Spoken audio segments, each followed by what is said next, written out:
ACCA guidance on fees.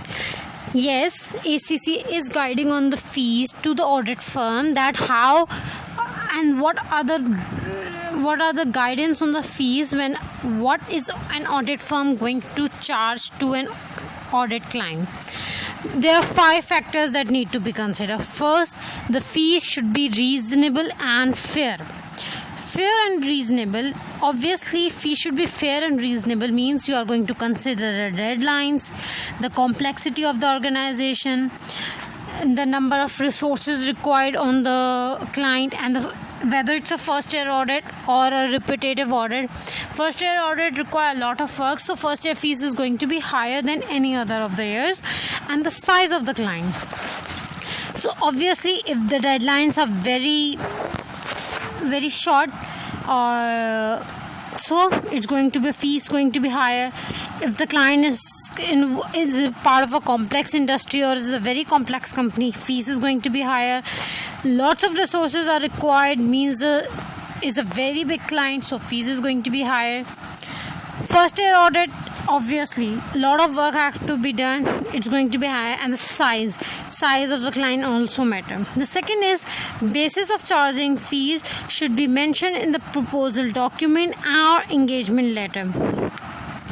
So it is the rule that you should mention the basis of charging the fees should be mentioned in the engagement letter. The third is fees should not be on contingent basis, means dependent. Fees should not be dependent on any factor.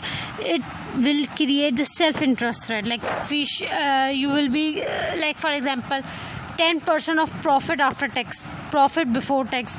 So it is not allowed. Contingent fees is not allowed. The fourth is the fees is if fees is increased from previous year, for the audit firm should explain to the client.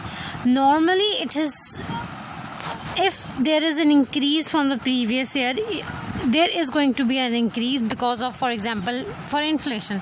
But other than the inflation can be 2%, 5%.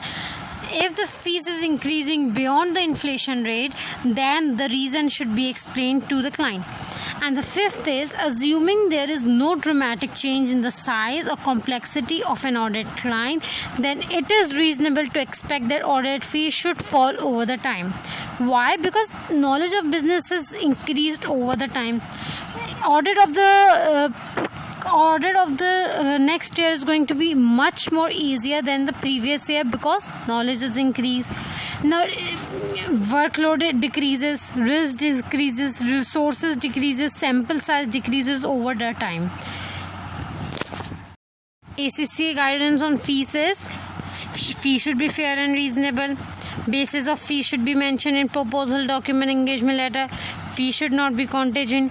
Fees if it is increased from the previous year, explain the reason to the client. And fifth is, if there is no dramatic change in size or complexity of audit client, then it is reasonable to expect that the audit fees will fall over the time.